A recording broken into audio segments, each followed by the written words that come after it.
একদিন স্কুলের ছুটিতে মা আমাকে দিদার বাড়িতে দিতে যায়। তারপরে আমি, মা আর দিদা একসাথে লাঞ্চ করার পর মা আবার বাড়ি ফিরে যায়। তারপর সারাদিন আমি আর দিদা টিভি দেখছিলাম আর রাত হতেই আমরা ডিনার সেরে ফেলি। আর তারপর দিদা আমাকে গুড নাইট বলে ঘুমোতে চলে যায়। তারপর আমি সিনেমা দেখতে দেখতে ঘুমিয়ে পড়ি আর হঠাৎ মাঝরাত্রিতেই আমার ঘুম ভেঙে যায় আর চোখ খুলে দেখি আমার রুমের দরজা খোলা। আমি ভাবলাম দিদা হয়তো আমাকে দেখতে এসেছিল যে আমি ঘুমিয়ে পড়েছিলাম কিনা। আর তারপর আমি আবার ঘুমিয়ে পড়ি, কিন্তু একটি আওয়াজে আবার আমার ঘুম ভেঙে যায়।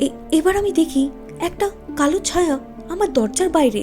তারপর আমি ভীষণ ভয় পেয়ে যাই আর ভয়ে চোখ বন্ধ করে নিই। আর কিছুক্ষণ পর চোখ খুলতেই আমি একটি ভয়ানক জন্তুকে আমার মুখের সামনে দেখতে পাই। আর ওই জন্তুটি কিসব যেন ভয়ঙ্কর ভাবে বলতে থাকে। তারপর ওখান থেকে ছুটতে আমি দিদার রুমে চলে যাই আর সারা রাত জেগে বসে থাকি যতক্ষণ না সকাল হয়। আর এই ঘটনা যখন আমি সবাইকে বলি, কেউ আমার কথায় বিশ্বাসই করে না। আমি শুধু ভাবি সেদিন রাত্রিবেলায় যদি আমি ওই রুম থেকে বেরিয়ে না আসতাম তাহলে আমার সাথে কি হতো।